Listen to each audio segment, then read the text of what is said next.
Muy buenas noches para todos los oyentes. Estamos nuevamente reunidos alrededor de la palabra para seguir estudiando el libro del Deuteronomio. Queremos saludar de manera especial a todas las personas que se conectan, quienes están en su casita, quienes van en los transportes y están siempre a esta hora conectados para estudiar el texto bíblico en esta escuelita bíblica para todos, en esta escuela bíblica para todos. Un saludo especial también a los egresados, estudiantes del programa de Ciencias Bíblicas de la Facultad de Estudios Bíblicos, Pastorales y de Espiritualidad de Uniminuto.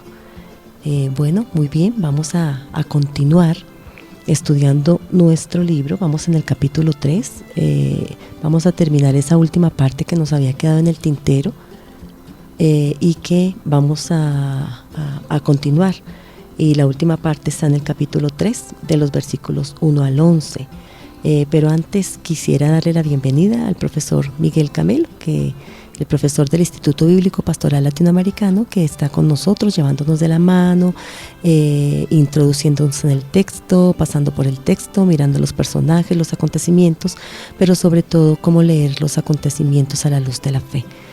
Profesor Miguel, bienvenido, buenas noches. Elizabeth, buenas noches. Un gusto saludar a todos nuestros oyentes, a los jóvenes que están interesados en la palabra de Dios, para las personas que también desean escuchar la palabra de Dios acompañada y con orientaciones importantes para nuestra existencia, para nuestra vida. También saludamos pues también a todos los estudiantes del programa de Ciencias Bíblicas de Uniminuto, que también nos acompañan para conocer la presentación de este programa. Bueno, muy bien, sí, así es. Vamos a continuar entonces en esta última parte. Estábamos hablando de cómo Israel tiene un encuentro con 5 naciones. Vimos en el programa antepasado las 3 primeras naciones con las que Israel tuvo encuentro, que fue el territorio de Esaú, el territorio de Moab, que es los descendientes de Lot, el territorio de los amonitas, y con ellos Israel no tenía que entrar en guerra.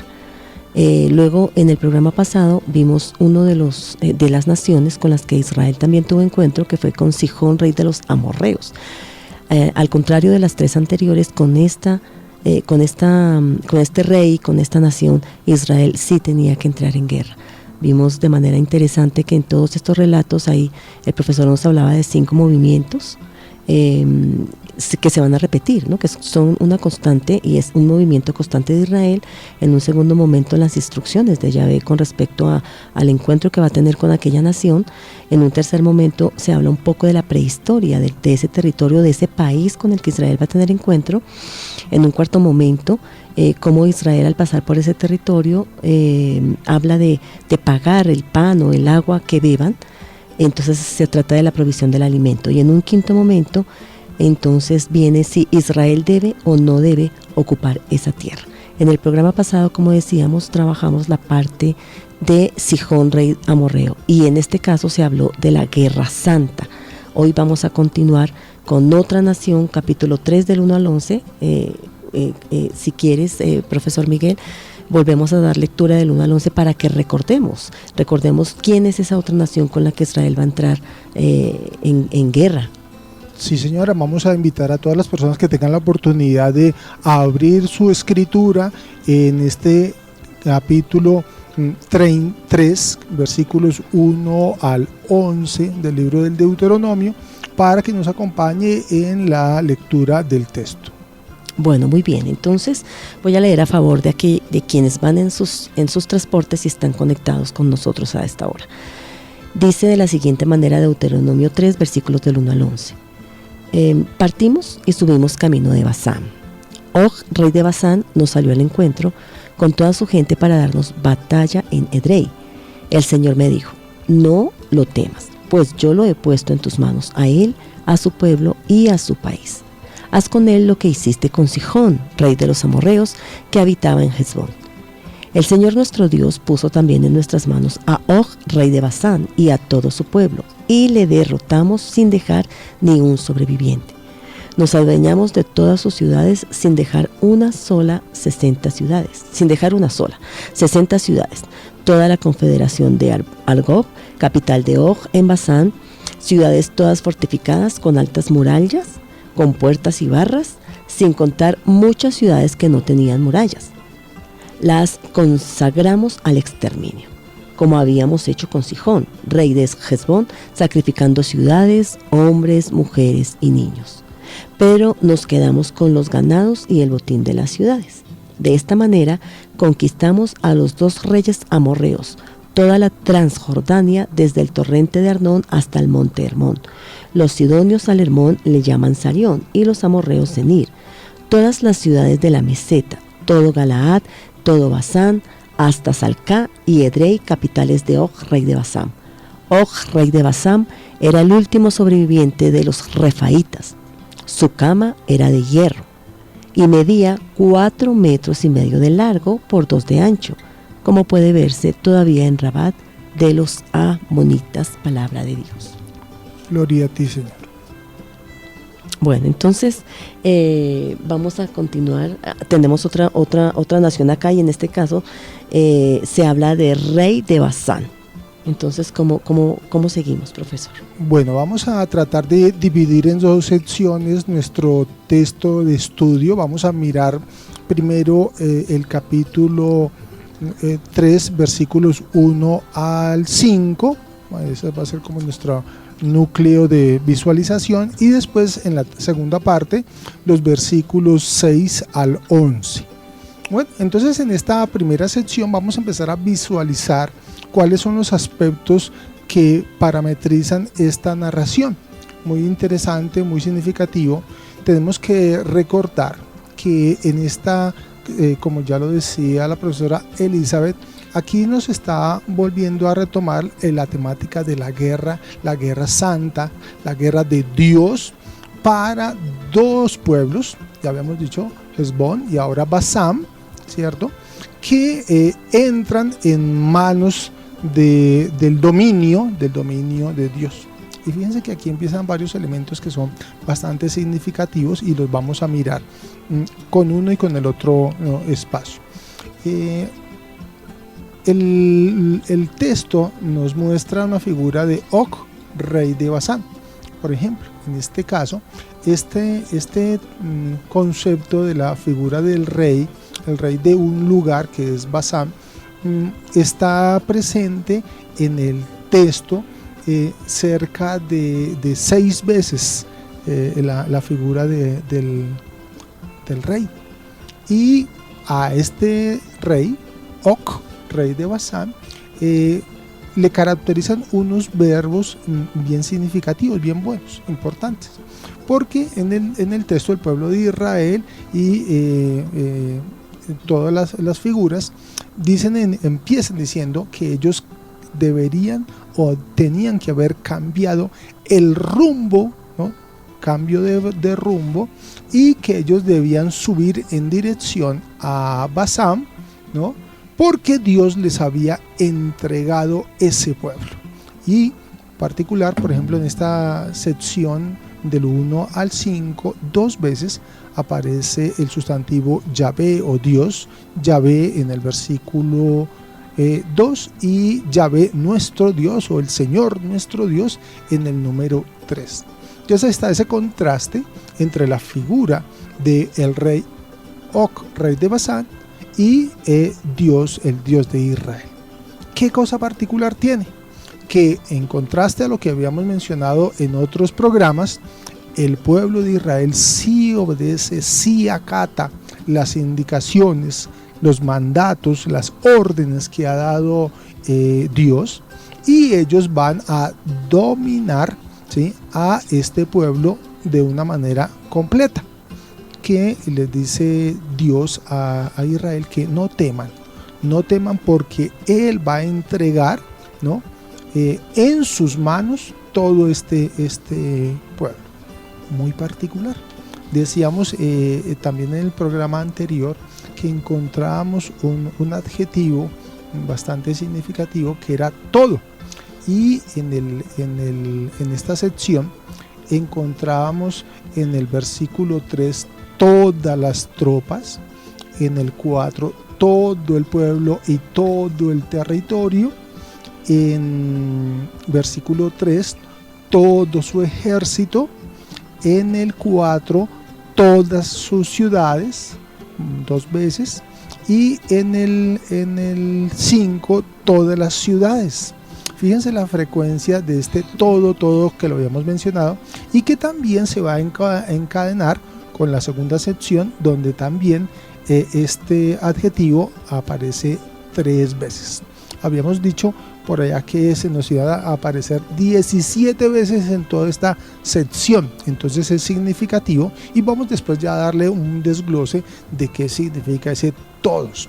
Entonces dentro de la narrativa que estamos escuchando, estamos en la confrontación donde este rey poderoso sufre una gran derrota de manos de Israel, porque Dios les ha enviado, les entrega este lugar, este pueblo, este territorio, ¿no?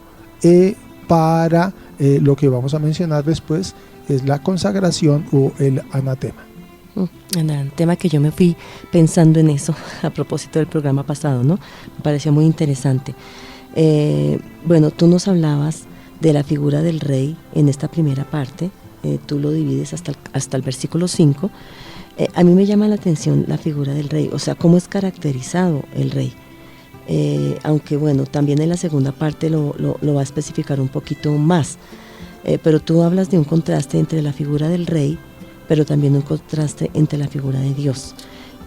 No sé si pudiésemos como profundizar un poquito más en esa caracterización de la figura del rey.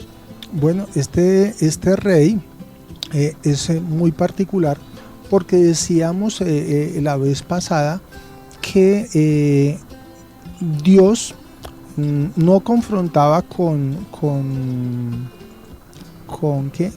los pueblos que eran semejantes o de la misma línea del pueblo de Israel. En cambio, este rey y este territorio pertenece a otra designación, digámoslo así. ¿Y qué significa este personaje y este rey? Que resulta que ellos pertenecían a otra ¿cómo diríamos?, disposición de Dios, que ponía en riesgo, en peligro, ¿no?, las enseñanzas, los mandatos, la ley de Dios. Entonces este rey es entregado por Dios para que se cumpla la acción de Dios en el pueblo de Israel y en los pueblos que estaban bajo el mandato de este pueblo. Entonces, en primer lugar, tendríamos que ver que es un rey que va a ser aniquilado, ¿no?, por acción del mandato de Dios. Un rey aniquilado. Entonces vamos a mirar la caracterización del rey en la segunda parte, porque aquí en la primera parte hay una caracterización, pero una caracterización de la ciudad. Por eso es que ellos están temerosos, porque la caracterización dice, bueno, en el versículo 4, nos adueñamos de todas las ciudades, como tú decías más adelante, ese todo, porque tanto énfasis en ese todo, o sea, ¿cuál es? Porque yo pienso que ahí en el todo también hay, bueno, tú no lo dirás más adelante, como un sentido, por qué no decirlo, teológico también, con esa orden de llave de todas las ciudades, no dejen nada, todo. Pero mira qué interesante en el versículo 4 la caracterización de la ciudad, o de esas regiones, más bien, porque es como una región, porque dice 60 ciudades, toda la confederación de Argob, capital de Og en Basán, ciudades, pero mira cómo las caracteriza. Me parece que es un dato interesante, por lo menos. Son ciudades fortificadas, tienen altas murallas y tienen puertas y barras, sin contar muchas ciudades pues que también no las tenían, pero hay otras que sí. Entonces no sé si en ese elemento, pues con razón el temor, ¿no? O sea, y también un poco cómo vamos a poseer esa ciudad, ¿no? Con esas ciudades. O sea, es un dato interesante que el narrador pone ahí en el relato y que destaca y que nos llama la atención frente a altas murallas y puertas y barras de hierro.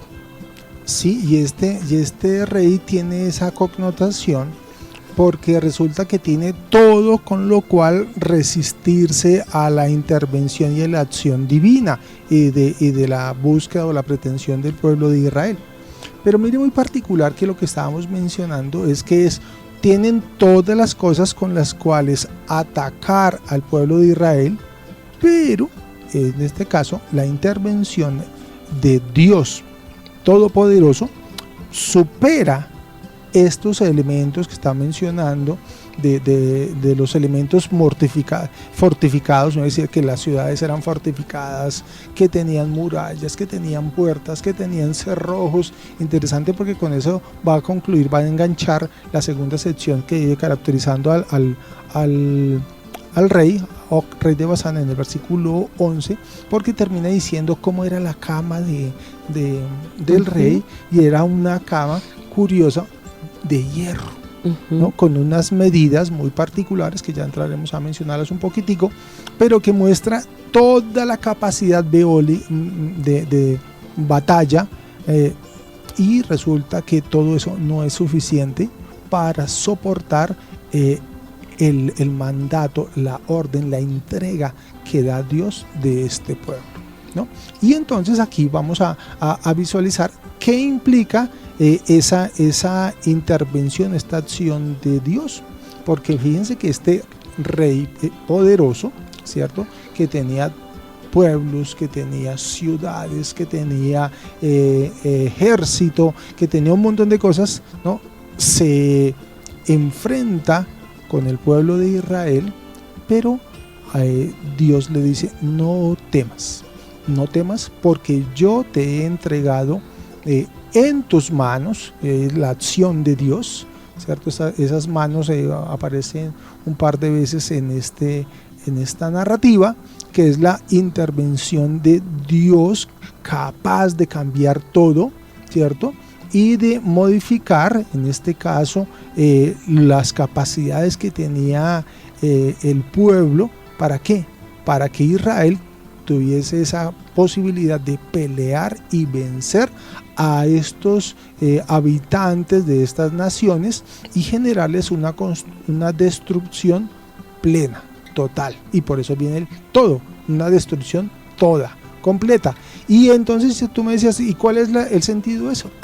Es que aquí se está conectando, articulando la alianza, ¿no?, el Shema Israel, donde Dios está entregando o dando sin límites a Israel las capacidades y los lugares que Dios quiera darles. Sí, yo creo que en ese todo se puede ver la radicalidad de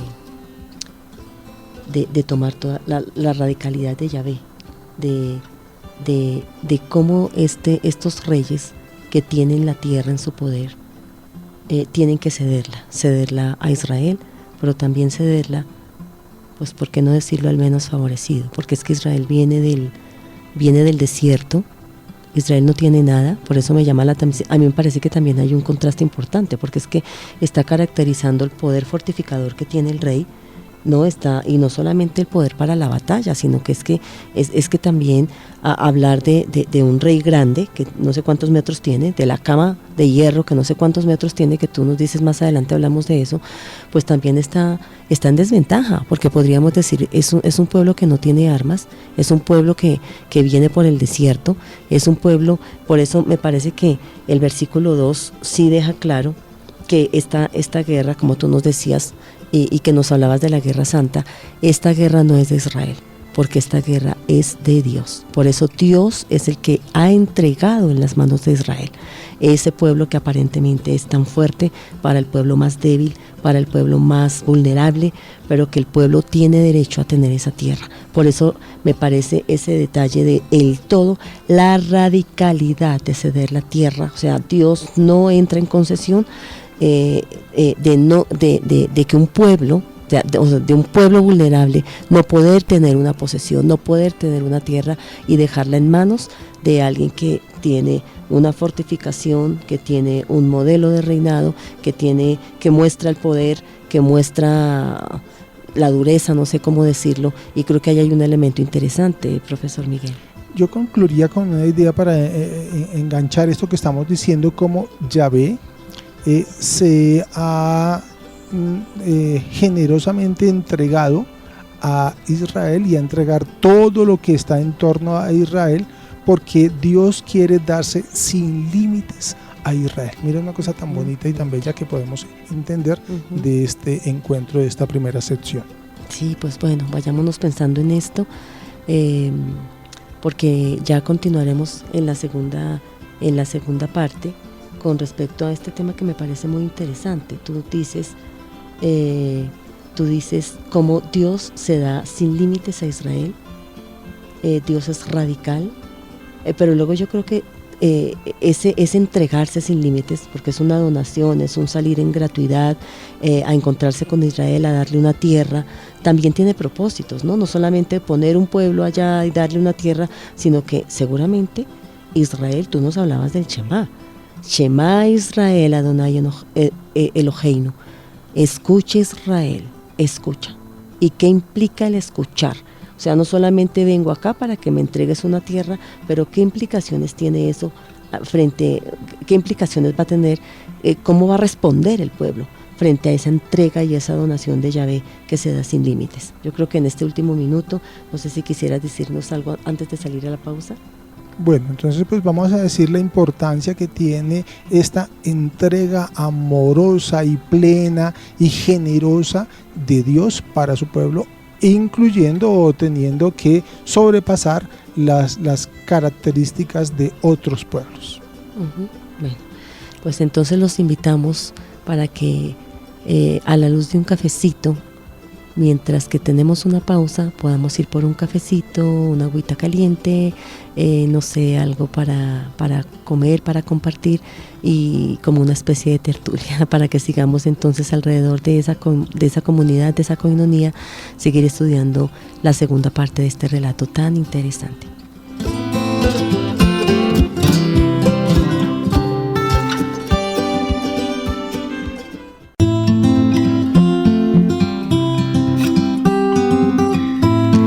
Muy bien, vamos a continuar en esta segunda parte, solo para hacer un pequeño recuento, muy pequeñito, sobre todo para quienes hasta ahora están entrando en esta segunda parte del programa a sintonizar la emisora. Pues bueno, en la primera parte, leímos capítulo 3 del 1 al 11 del Deuteronomio, y vemos allí a otro rey con el que Israel tiene que pelear, al que tiene que enfrentar, y es a Og, rey de Basán. Hay unas particularidades en la figura del rey. En la primera parte el profesor Miguel nos hablaba cómo hay 6 veces aparece la caracterización, o de 6 maneras aparece este rey que se caracteriza en contraste con Yahvé, que también es la otra figura que aparece allí. Entonces tenemos un contraste entre la figura de Dios y la figura del rey. Es interesante porque podríamos decir, ¿por qué no decirlo? Valga la redundancia, que es un contraste entre dos dioses. Los reyes se consideraban dioses y esta es una lucha de Dios, no es una lucha de Israel. Otros elementos pues que se trabajaron en la primera parte es cómo este rey, estas ciudades estaban tan fortificadas. Inclusive hay una caracterización de las ciudades.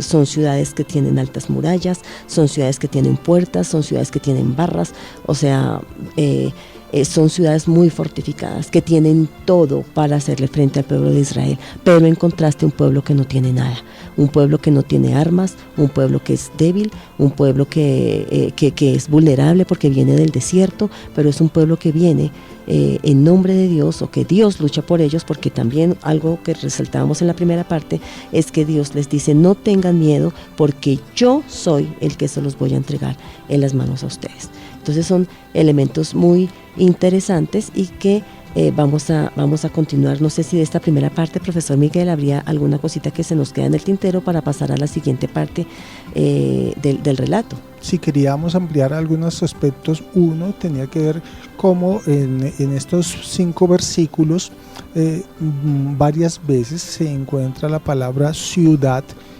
alrededor de 7 veces ciudad, ciudad, ciudad, ciudad, ejército, ejército, pueblo.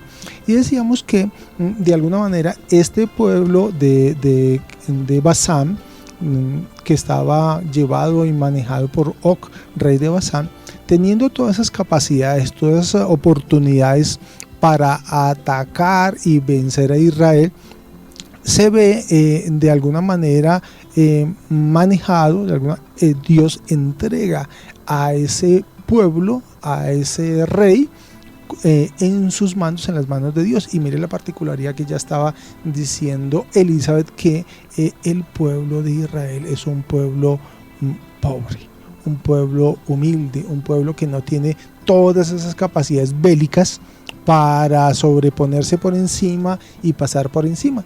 Y de alguna manera, fíjense que todos esos elementos para la guerra, para la batalla, muestran la capacidad bélica, el plan de guerra que tenía Og, rey de Basán, para pasar por encima del pueblo, y resulta que todo resulta al contrario, porque la intervención de Dios nuestro Dios, del Señor nuestro Dios, está marcado que en los verbos entregar. Él entregó estos pueblos, ¿cierto? Este rey, estas ciudades, ¿cierto? Como una posibilidad de que Dios muestre su capacidad, ¿no? Eso me parece que es significativo, porque en contraste se imaginaría que el rey que tiene todo el poder y las capacidades va a triunfar sí o sí, y resulta que es al contrario. Claro, sí o sí va a triunfar ese poder, ese dominio, esa forma que va en contra del proyecto de Dios. Y frente a eso, creo que las razones, porque también tú las mencionabas en el programa pasado, y que nosotros nos preguntábamos, o sea, ¿por qué destruir a estos pueblos y a los otros no? ¿Por qué a unos sí y a los otros no?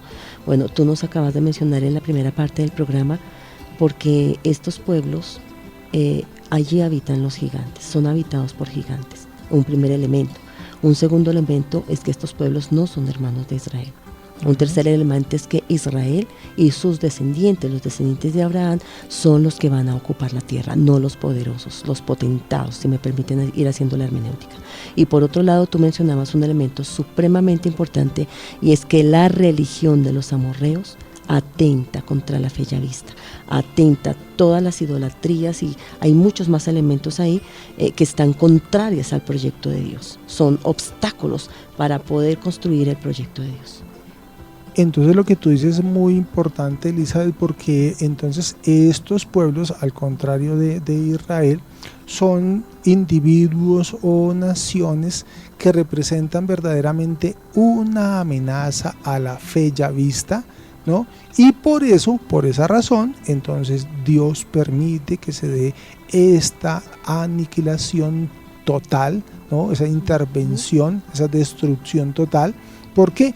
Porque las características, los elementos que ellos tienen, de alguna manera ponen en peligro esa fe en Dios Yahvé Todopoderoso.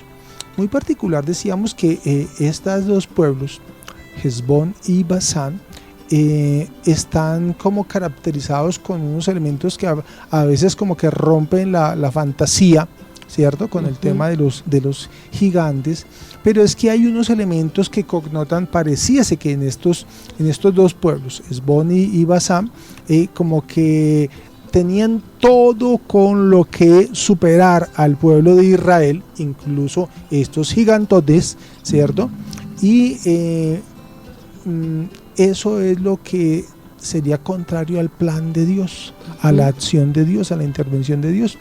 y Dios también de alguna manera, esa línea genealógica de Abraham no estaba presente y por eso también no hace parte de esos pueblos que estaban ahí marcados en la geografía, con unas connotaciones bastante interesantes de contexto, que hablaba que tenían unos límites geográficos muy significativos, con descripciones geográficas interesantes, que les permitía superar en juicio y en capacidad al pueblo de Israel. Entonces estos elementos me parecen muy significativos, que es lo que nos va a hacer entender qué es eso de que Dios entregó en sus manos a los enemigos, ¿cierto?, para que sufrieran una derrota. Una derrota. Hay algo interesante, pues como en esta misma línea, porque digamos que el tema de la Guerra Santa me llama la atención, porque nuevamente aquí hay una Guerra Santa, y esa Guerra Santa no es esa guerra, porque no estamos viendo acá, ya miramos las características tanto de Israel como las características de este pueblo, en este caso con el que se está enfrentando. Entonces no vamos a tener un tipo de guerra ni un enfrentamiento bélico al que estamos acostumbrados, o bueno, yo no sé si acostumbrados, eso nunca debiera acostumbrarnos, pero que usualmente en un enfrentamiento bélico las dos partes están bien equipadas para hacer un enfrentamiento, pero acá no tenemos tampoco, tampoco tenemos dos pueblos políticamente hablando que deciden pelear por, qué sé yo, por qué cuestiones políticas, ¿no? Sino que vamos a encontrar una acción bélica, pero como decíamos, por dos dioses, ¿por qué no decirlo así? Porque los reyes eran considerados divinos y es Dios el que está luchando. Entonces esta lucha es la lucha de Yahvé.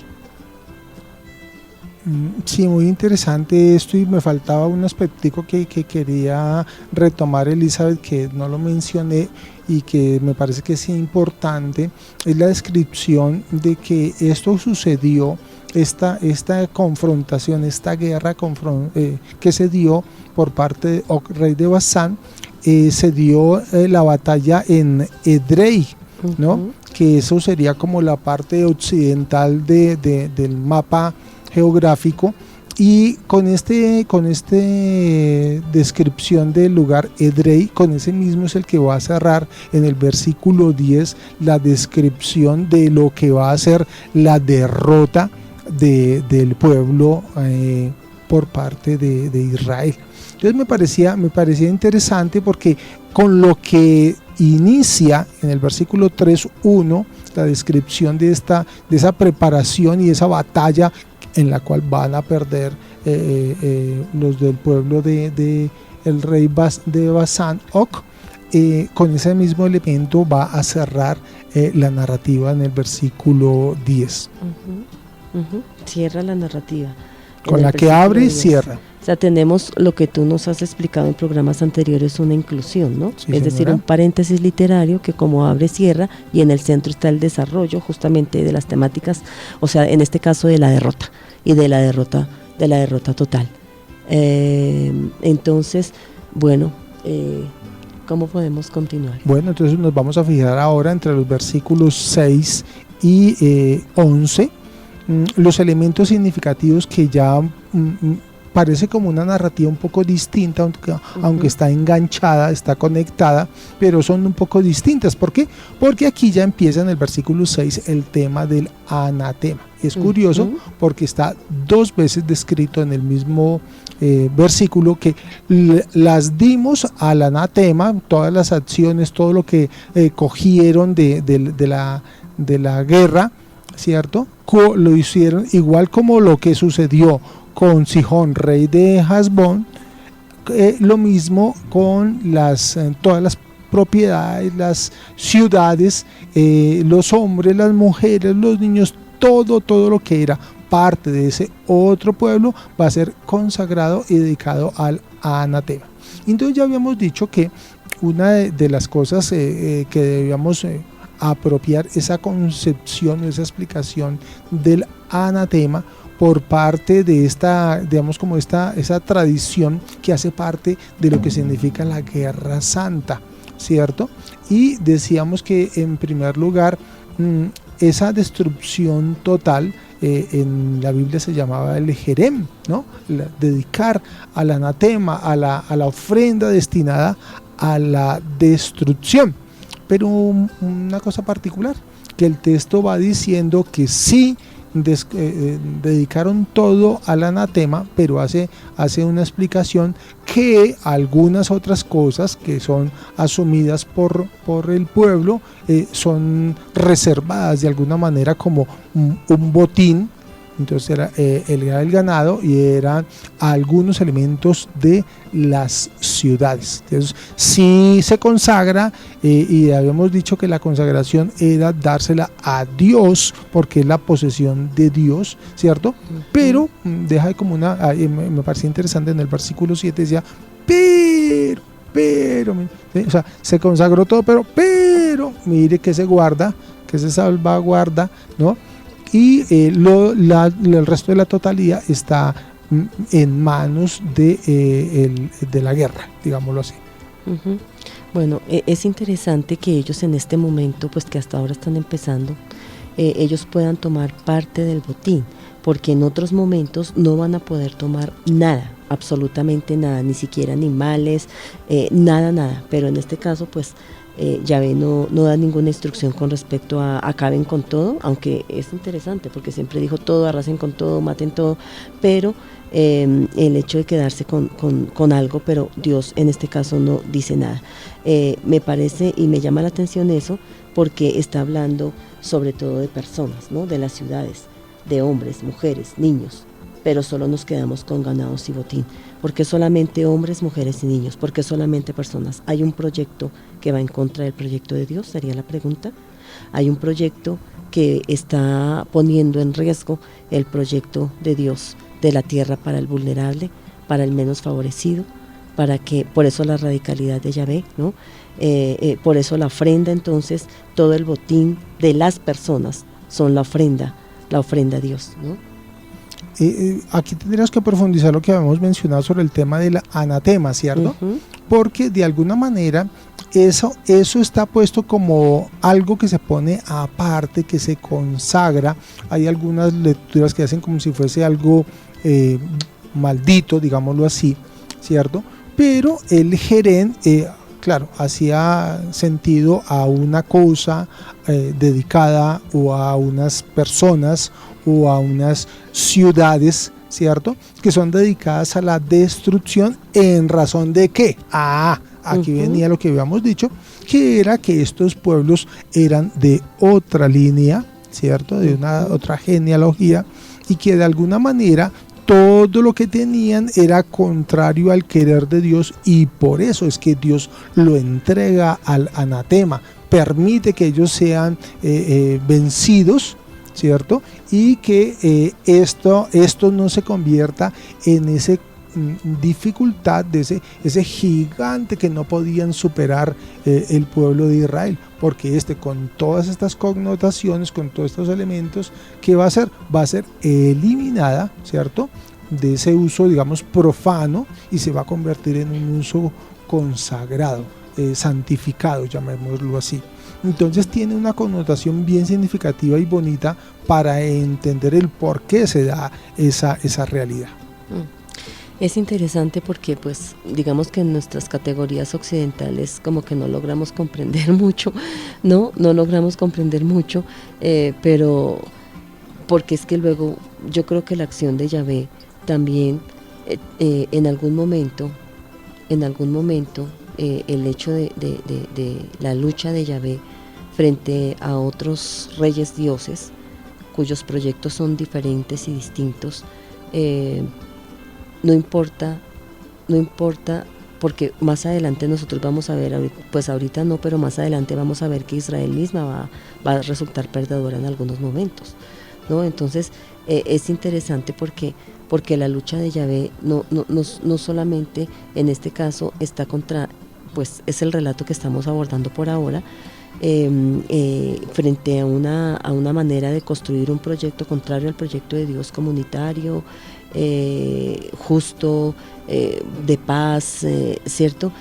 Pero también es importante resaltar que más adelante vamos a encontrar que aún Israel mismo va a ser perdedor, y va a ser perdedor, y entonces también ahí entra todo ese concepto de guerra santa, porque es el triunfo de Dios frente a los proyectos de los hombres. Así Israel está ahí implicado, así Israel también en algún momento tenga que perder. Yo creo que desde acá el Señor les está enseñando a ellos, no, o sea, radicalmente todo aquello que esté contrario al proyecto de Dios tiene que ser eliminado. Yo pensaría que más que a las personas mismas, bueno, ya podemos ir entrando como en ese terreno de la hermenéutica, en ese terreno de qué nos dicen estos textos a nosotros hoy en el siglo XXI, ¿no?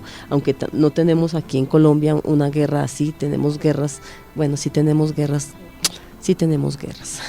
tenemos guerras distintas, pero a lo largo del mundo también hay guerras entre poderosos, pero es interesante porque Dios no tolera la injusticia, quien sea, así sea su pueblo. Ahorita no lo vemos acá, pero más adelante Israel va a tener que aprender entonces a partir de acá que la radicalidad de Yahvé tiene que ir por ese lado, o sea, tienen que leerlo así, no sabemos si lo van a leer así.